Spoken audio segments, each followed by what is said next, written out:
Alright, so they have come out with an update for Hill Climb Racing, and I wanted to show you some of the improvements or changes they've made. So they've added a new vehicle, this Kitty Express. It's basically like a roller coaster train thing, and they have added a track for it. So I can find it. Roller coaster. Roller coaster is it's a kind of fun track. It's extremely difficult, and if you try to do it with the car that came pretty much for it, you're going to have a bad time. Believe it or not, the best car for this track is actually the snowmobile. And I will show you that now. As you can see, my snowmobile is fully upgraded. I will start.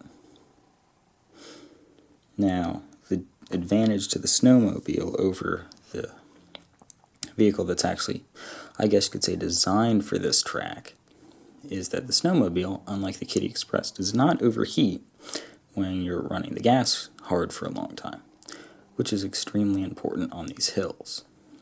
So this snowmobile is actually the best vehicle, or I shouldn't say the best vehicle because of that, it's a better vehicle because of that. The reason why the snowmobile is actually the best for this is because of the track that it has. That track allows it to get extremely good traction going up these steep hills. All the other vehicles either don't get traction, or they're like the Kitty Ride, or in the case of the Kitty Ride, which overheats even though it gets plenty of traction and has plenty of power to climb the hills. This has plenty of traction, plenty of power even when you have almost no momentum, and it doesn't overheat. So the Kitty Ride, fully upgraded, you can get to about 3,000 meters and then you're about done. This, on the other hand, you can get to, as you see, my max is 3780, and that's only because I have yet to find the next gas can.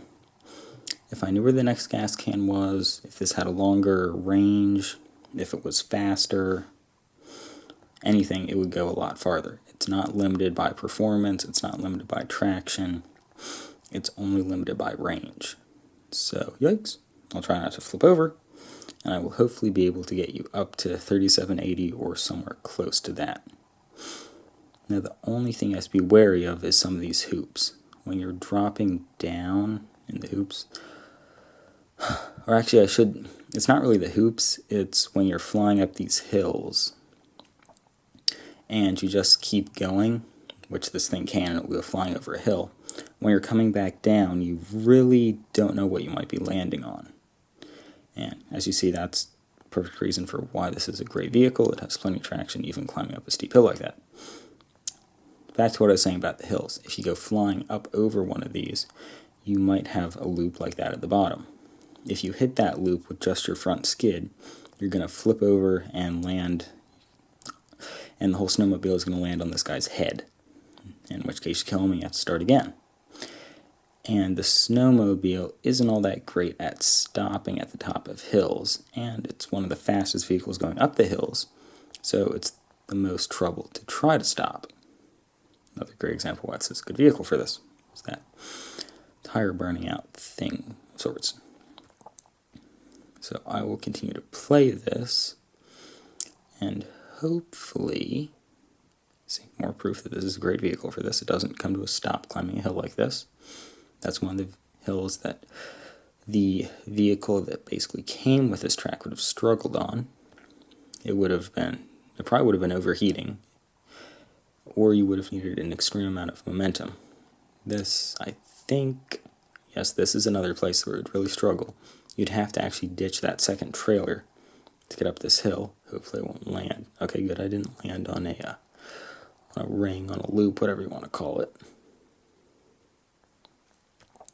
Let's see. This is somewhere that I always struggle. It's coming up here soon at around, it's around 2,500 meters. Oh, please don't hit anything. There we go.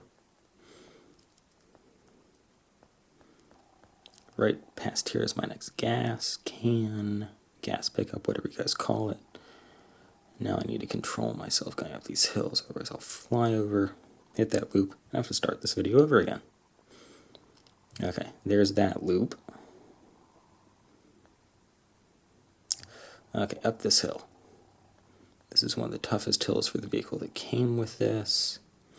Okay, now going down, this is a very long, or I should say once the downhill stretch starts, this was the hard hill for the vehicle that came with it. But once this downhill stretch starts, that's where it's hard for this. Or I shouldn't really say hard for the vehicle, it's hard for me. Okay, keep climbing, keep climbing. My next gas stop is at roughly 2,700. It's coming up right here. Keep climbing, vehicle. Keep climbing, keep climbing. Keep climbing. There we go. Okay. Now here's where it gets difficult, at least for me. I have to control myself. I want to go barreling down this, but I won't. Okay, this might be the part where I start barreling down. Yes, this is. So we have to keep under good control. Same thing here. Gotta hold the vehicle back. Otherwise it'll fly forward and hit the ring. That ring. If you went barreling off the top of that one hill, you would hit that ring. If you were lucky, you'd go over it and end up on this that I'm on right now. But if you do what I always end up, or what I always seem to end up doing, you flip over and just start again. Please don't hit anything. Good. At the top, this is the hill that the train, okay, I'm just going to start calling it the train that comes with this, struggles on. It always will overheat either on that hill or on this one. This is the one that's tough. This is the one where the snowmobile really comes to its own. Because it can just power up, provided you don't flip it over. Just power up, power up, power up. The train would have been overheating a long time ago, but the snowmobile is up here at the top. Now I've got one more stretch to go. I think this is the top coming up. I don't think I ever got, yep, there's the top. I don't think I ever got the train that far, and if I did, it was overheating and out of gas. Okay. Now let's see if we can find a gas can. If I can find a gas can on video, that would be amazing. But we will find out. Okay, see, fuel level low. This is when you just tear off and hope for the best. The car will actually go completely out of screen. And then you hope to not land on your head. Hey, new record, but I landed on my head. So as you see, I made a new record, but I still cannot find that next gas can. If any of you guys know where the next gas can is in... Shoot, I forget what the name of this track is called. I think it's a roller coaster. Yeah. If any of you know where that next gas can is or know a better vehicle for this, please comment on this video and I will try it out for myself.